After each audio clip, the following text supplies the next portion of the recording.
আমি আজি বিপিএফ দলৰ হৈ পেলাই যেটো ইস্তাহাৰ এটো আপুনি আজি আমি ওপেনিং কৰিলোঁ। এই ইস্তাহাৰৰ যোগেদি মুঠতে আমাৰ বিটিচিত বিভিন্ন জাতি জনগোষ্ঠী আছে, সকলো জাতি জনগোষ্ঠীৰ যিখিনি মূল সমস্যা সেইটো আমি প্ৰকাশ কৰি পেলাই চৰকাৰ হোৱাৰ পিছত আমি সমাধান কৰিবৰ কাৰণে আমি প্ৰতিশ্ৰুতি দিছোঁ। যেনেকৈ লিখিছে এনেকৈ আমি কাম কৰিম, কথা সেইটোৱে। আৰু কিবা এটা দুটা নিশ্চয় থাকি যাব পাৰে, সেইটোত আমি চৰকাৰ হোৱাৰ পিছত আলোচনা বিলোচনা কৰি পেলাই সেইটো আমি সমাধান কৰিম। হয়তো আমি প্ৰকাশ কৰাৰ ক্ষেত্ৰত হয়তো ক'ৰবা এনেই থাকিব পাৰে, নাথাকা নহয়, থাকিব পাৰে।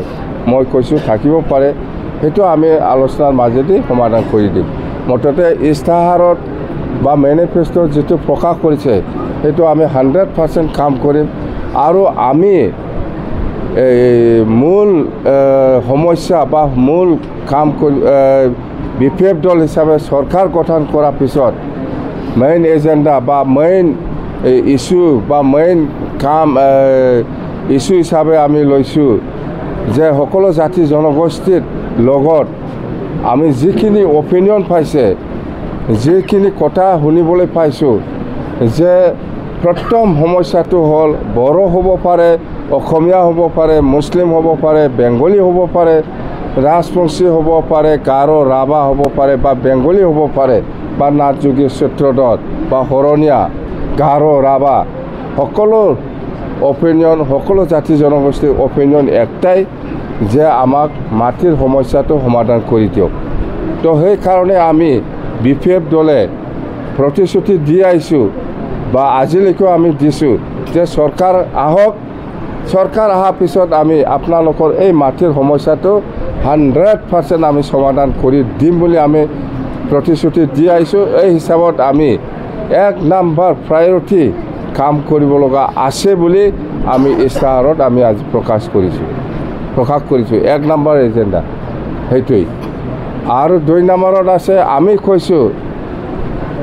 কৈছোঁ যে বিটিচি অঞ্চলত বিভিন্ন অঞ্চলত বড়ো হ'ব পাৰে, মুছলিম হ'ব পাৰে, অসমীয়া হ'ব পাৰে, বেংগলী হ'ব পাৰে, গাৰো ৰাভা ৰাজবংশী যিমান জাতি জনগোষ্ঠী আছে সকলো জাতি জনগোষ্ঠীৰ লগত আজিৰ দিনত যোৱা 5 বছৰত যেহেতু আমাৰ যুৱক যুৱতী ল'ৰা ছোৱালী বা ইয়াং জেনেৰেশ্যনৰ ক্ষেত্ৰত এই বেকাৰ সমস্যাৰ ক্ষেত্ৰত সমাধান কৰাৰ ক্ষেত্ৰত এই বিউপিপিএল চৰকাৰে যেটো একো কৰিব পৰা নাই বা একো সুবিধা দিব পৰা নাই। এই কাৰণে আমি এইবাৰ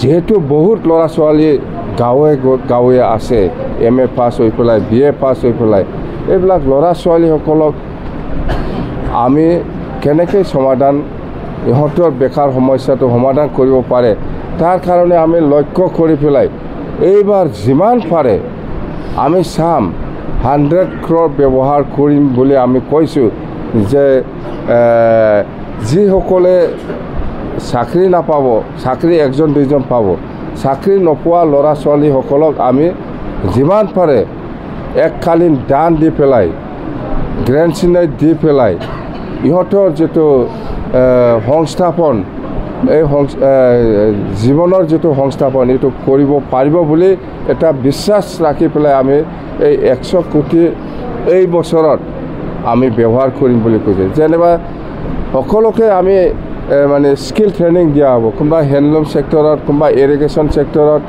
কোনোবা মিউজিক, কোনোবা স্পৰ্টছ, এইবিলাকৰ স্কিল ট্ৰেইনিং দি পেলাই আমি গ্ৰেণ্ড এইড দিব বিচাৰিছোঁ। হয়তো 4 লাখ হ'ব পাৰে, কোনোবা 5 লাখ হ'ব পাৰে, কোনোবা ভেটেনাৰী ছেকশ্যনৰ কোনোবা 10 লাখৰ স্কিম হ'ব পাৰে। এইবিলাক আমি লোন নহয়, ডাইৰেক্ট গ্ৰেণ্ড দিব 100 crore ব্যৱহাৰ কৰি পেলাই আমি এইবাৰ যদি ছাকচেছ হয় তেতিয়াহ'লে নেক্সট ইয়াৰত আমি 200 কোটি আমি ব্যৱহাৰ কৰিম। এই 6 মাহৰ ভিতৰত আমি ব্যৱহাৰ কৰিব লাগে, ব্যৱহাৰ কৰিম। মুঠতে বিভিন্ন ডিপাৰ্টমেণ্ট, হেণ্ডলুম হওক, ভেটেনাৰী হওক বা ইণ্ডাষ্ট্ৰি লাইনতে হওক, এইবিলাকক আমি স্কিল ট্ৰেইনিং দি পেলাই, হয়তো টুৰিজিমৰ কোনোবা ইণ্টাৰেষ্টেড থাকিব পাৰে, এইবিলাকক স্কিল ট্ৰেইনিং দি পেলাই আমি এই পইচাটো গ্ৰেণ্টচিন এইটো আমি দিব, সেইটো লোন নহয় ডাইৰেক্ট, এইটো ডিপাৰ্টমেণ্টেল আমি ট্ৰেইনিং দিম, 1 মাহ হ'ব পাৰে, 2 মাহ হ'ব পাৰে, 3 মাহ হ'ব পাৰে, এইবিলাক আমি সেইটোৱে মেইন এজেণ্ডা হৈ আছে। আমি কৈছে কি, আমি কি কৈছে ৰাইজৰ ওচৰত আমি কৈছোঁ হয় ৰাস্তাটো চবেই ভাল পায়, ৰাস্তা বনাইলে আমি বনাম, হয় দলং ক'তবা নাই, দলং বনাই দিলে ৰাইজে খুব ভাল পায়, হয় কোনোবা স্কুলটো বেয়া হৈছে সেইটো মেৰামতি কৰি দিলে বা নতুন বিল্ডিং বনাই দিলে ৰাইজে ভাল পায়, চবেই ভাল পায়, হয় ক'তবা যদি হস্পিটেলটো বেয়া হৈছে সেইটো নতুন বিল্ডিং বনাই দিলে ৰাইজে ভাল পায়, কথা সেইটোৱে। কিন্তু আমি কৈছে কি ৰাইজৰ প্ৰশ্ন একটা কি, হয় এইটোতো ভালেই হৈছে কিন্তু মই কি পাইছে এই লাইনত, আমি এই লাইনত যিটো প্ৰশ্ন ইয়াৰ উত্তৰটো আমি বিচাৰি পাইছোঁ যে এনেকুৱা লাইনত আমি কাম কৰিব লাগিব। অকল ৰাস্তা দলং স্কুল দলং বনাই থাকিলে নহ'ব, সেইটোও বনাম, ইয়াৰ লগত এই ল'ৰা ছোৱালী বেকাৰ ল'ৰা ছোৱালীসকলৰ কাৰণে আমি এইটো প্ৰজেক্ট ল'বই লাগিব। এই ধাৰণাৰে আমি এই 100 crore যিটো প্ৰজেক্ট এইটো আমি লৈছোঁ, কৰিম আমি 6 মাহৰ ভিতৰত 100 crore কিমান ছাকচেছ হয়, মুঠতে ছাকচেছ হ'ব লাগে, গাৰো পাব, ৰাভাও পাব, ৰাজবংশীও পাব, মুছলিমো পাব, বড়োও পাব, চব জাতি জনগোষ্ঠীৰ যিমান ল'ৰা ছোৱালী আছে চবেই পাব। এই বছৰত আমি যদি ছাকচেছ কৰিব পাৰে নেক্সট ইয়াৰত মুঠতে 100 নহয় 200 ব্যৱহাৰ কৰিম আমি, এইটো হ'ল আমাৰ ছেকেণ্ড এজেণ্ডা। আৰু ইয়াৰ পিছত আমি কৈছোঁ যে যিহেতু সকলো আমাৰ গাঁৱৰ বা বিভিন্ন অঞ্চলত সকলো জাতি জনগোষ্ঠীৰ লগত সেল্ফ হেল্প গ্ৰুপ থাকে, এই সেল্ফ হেল্প গ্ৰুপসকলক এই 6 মাহৰ ভিতৰত আমি 40 কোটি ব্যৱহাৰ কৰিম বুলি কৈছে। যদি 40 কোটি বেছি কৰিব লাগে 50 কোটিও আমি কৰিব পাৰিম, মুঠতে আমি দিম।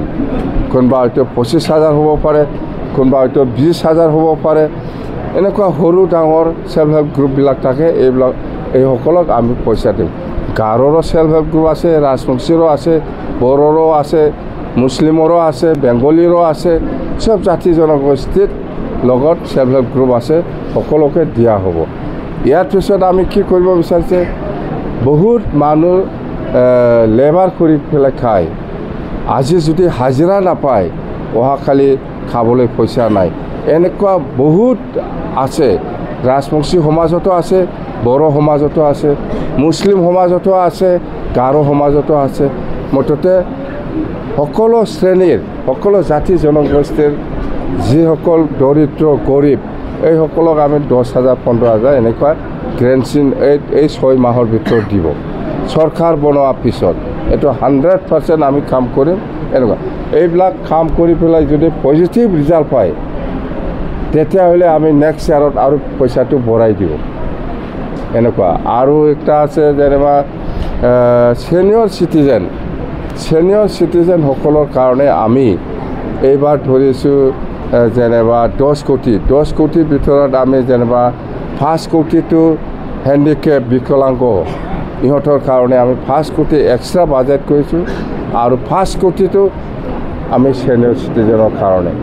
তো এনেকুৱা আমাৰ বহুত প্ৰজেক্ট আছে, মুঠতে আমাৰ হিচাপত ছাকচেছ হ'ব লাগে, বা এইখিনি কাম কৰাৰ ক্ষেত্ৰত আমি যদি পজিটিভ ৰেছপন্স পাই, সেই কামটো বেয়া হোৱা নাই ভাল হৈছে, এনেকুৱা যদি পজিটিভ ৰেছপন্স পায় তেতিয়াহ'লে আমি এইবিলাক আমি যিখিনি কথা কৈছে ইয়াতকৈ বেছি নেক্সট ইয়াৰত বাজেটটো আমি বঢ়াই দিম। মুঠতে 6 মাহৰ ভিতৰত এইখিনি কামটো প্ৰায়ৰিটি হিচাপে আমি দিছোঁ। আৰু যেনিবা জাতীয় ইছ্যু হিচাপে আমি প্ৰকাশ কৰিছোঁ, যেনিবা কোচ ৰাজবংশী আৰু আদিবাসীসকলৰ জনজাতিকৰণৰ ক্ষেত্ৰত আমাৰ কোনো অবজেকশ্যন নাই। এইবাৰ চৰকাৰ আহিলে আকৌ আমি নতুনকৈ NOC দিম, আৰু গোৰ্খা জনগোষ্ঠীৰ কাৰণে ইহঁতে বিচাৰিছে প্ৰটেক্টেড ক্লাছ হিচাপে, আমাৰ কোনো অবজেকশ্যন নাই। গভৰ্ণমেণ্ট অফ ইণ্ডিয়া বা গভৰ্ণমেণ্ট অফ আছামে ৰিকগনাইজ কৰাৰ পিছত গোৰ্খা কমিউনিটিত প্ৰটেক্টেড ক্লাছ হিচাপে স্বীকৃতি দিয়াৰ ক্ষেত্ৰত আমাৰ কোনো অবজেকশ্যন নাই। আৰু কোচ ৰাজবংশীসকলে আনডিভাইডেড হিচাপে প্ৰটেক্টেড ক্লাছ আছে, কিন্তু ইহঁতে বিচাৰিছে, কোচ ৰাজবংশী জনগোষ্ঠী বিচাৰিছে যে এণ্টায়াৰ BTCত প্ৰটেক্টেড ক্লাছ হিচাপে স্বীকৃতি পাব লাগে। আমাৰ কোনো অবজেকশ্যন নাই, আমি NOC দিম। এনেকুৱা মুঠতে জাতীয় ইছ্যু এনেকুৱা বহুত আছে। আৰু মুছলিম সম্প্ৰদায় আৰু বেংগলী সম্প্ৰদায়ৰ মাজত বহুতে দ্বিপথাৰৰ ক্ষেত্ৰত সমস্যা হৈ আছে। এই দ্বিপথাৰৰ ক্ষেত্ৰত আগতে আমি সহায় কৰি আহিছোঁ, এইবাৰো আমি সহায় কৰিম। আইনগতভাৱে যিখিনি সহায় কৰিব লাগে এইটো সমাধানৰ ক্ষেত্ৰত BTC বা BPF সহায় কৰিব। চিধা কথা, ইয়াৰ কোনো কিবা লুকাই থোৱা কোনো এজেণ্ডা নাই আমাৰ। আমি স্পষ্টবাদী, আমি স্পষ্ট কৈছে। আৰু আমি এই ইস্তাহাৰত যিখিনি কথাবিলাক লিখিছে এইটো আমি 100% কাম কৰিম। আৰু মোৰ এটা প্ৰতিশ্ৰুতি, আমাৰ BPF দলৰ এটা প্ৰতিশ্ৰুতি যে যোৱা 15 বছৰত BPF দলে চৰকাৰ কৰাৰ ক্ষেত্ৰত যিখিনি কাম কৰিছে এই 5 বছৰত BPF ডাবল কাম কৰি পেলাই দেখাই দিব। কথা নাই, যিটো কৰিব পাৰে এইটোকে আমি লিখিছে। ইয়াৰ এক্সট্ৰা আমি লিখা নাই।